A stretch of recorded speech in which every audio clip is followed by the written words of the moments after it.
Italian leaders cast their votes in an all-important snap election, which could see a right-wing government in power. Russian-appointed authorities collect votes for the so-called referendum in Moscow-controlled regions of Ukraine. Iranians abroad and human rights activists hold protests across Europe as violent protests in Iran enter its 9th day.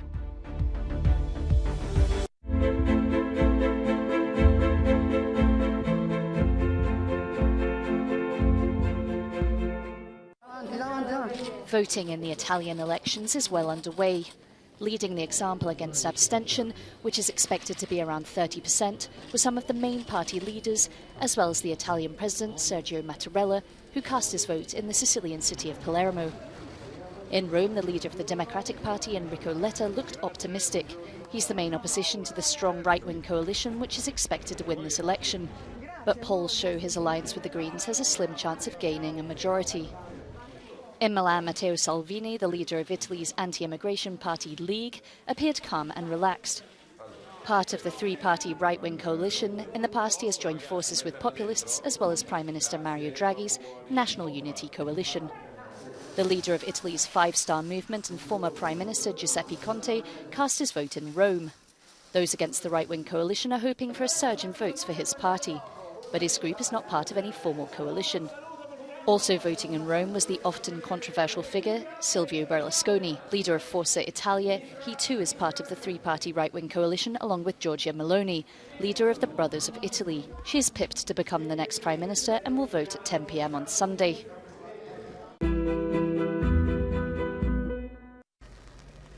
Around 51 million Italians are entitled to vote in the parliamentary elections here in the capital. Rome is the city with the highest number of eligible voters. Now, if we look back at the 2018 elections, well, a couple of things have changed. First off, some 2.6 million Italians will vote for the first time for the Senate, and that's because the minimum voting age was reduced from 25 to 18. But also, the size of Italy's parliament will be reduced to 400 members in the lower house and 200 members in the Senate, from 630 and 315 respectively, something that somehow will complicate efforts to forecast the final result. Also, voter turnout is something that has to be monitored closely. That's because experts said that around 35% of Italians are not willing, are reluctant to go back to the polls. And if the trend is confirmed, they predicted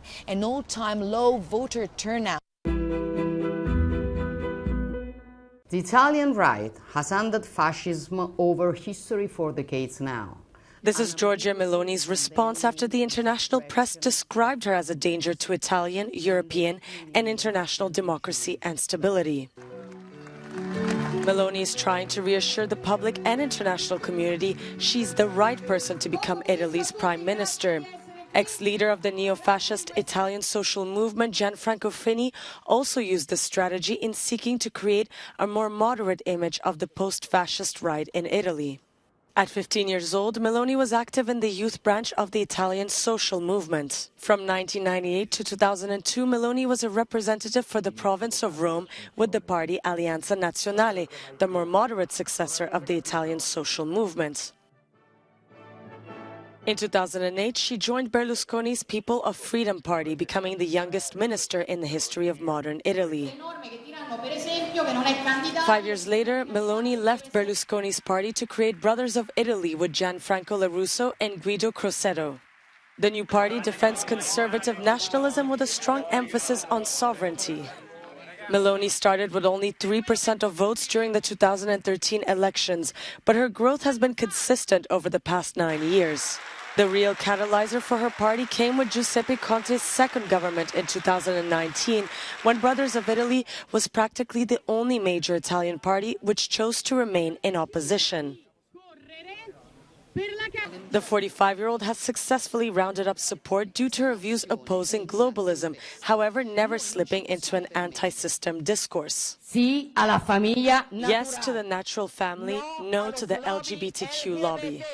In Europe, Meloni continues to rub shoulders with the far right and the Eurosceptic parties such as Vox in Spain. But whether it's in Italy or abroad, experts believe Giorgia Meloni must show her more moderate and institutional face. If elected, she will become the first leader from a post-fascist party in the European Union.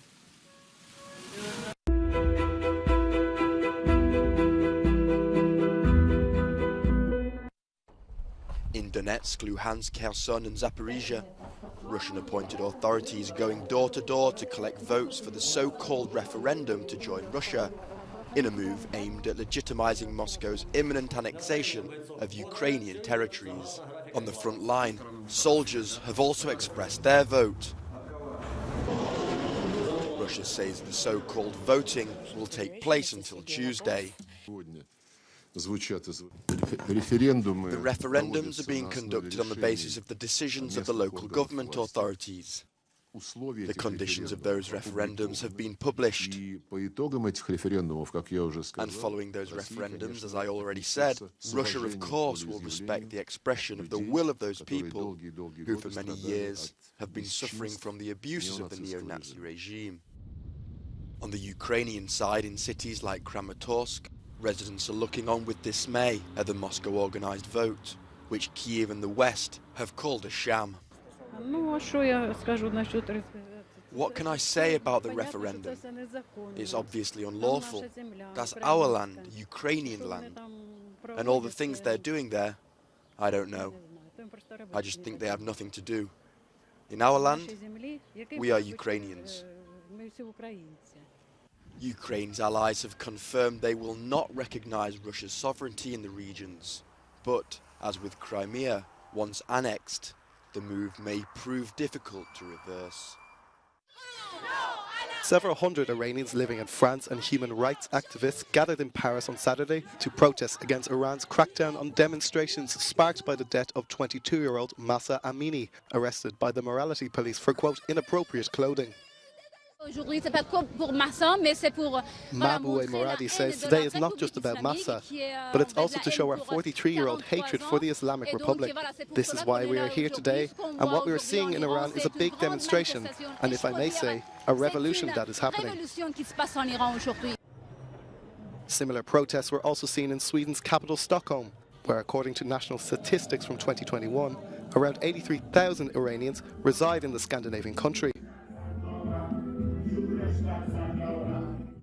I mean, we are shouting out slogans and we are talking and we try to reach out to the politicians in Sweden and other countries. That's the only thing we can do over here. I'm so sad and that I can't be with my sister and brothers in Iran who are standing in front of the dictatorship and now for over nine days and just keep fighting.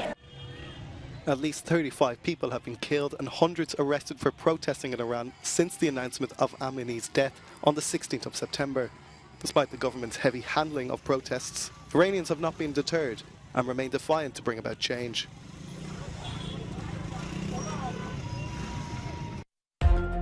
Pink Floyd's co-founder Roger Waters has cancelled concerts in Poland next year. It follows outrage in the country over comments he made about Russia's war in Ukraine. The band was scheduled to perform at Krakow Arena in April, but a venue spokesperson said Waters had withdrawn. Earlier this month, he wrote an open letter to Ukraine's First Lady, blaming extreme nationalists in the country for setting a path to the war. Thousands of people gathered outside a Madrid bull ring to protest against Spain's bullfighting tradition. The demonstration called on authorities to end bullfighting and other similar activities involving the animal. Bulls and bullfighting are currently exempt from Spain's new law that includes harsher penalties for the mistreatment of animals.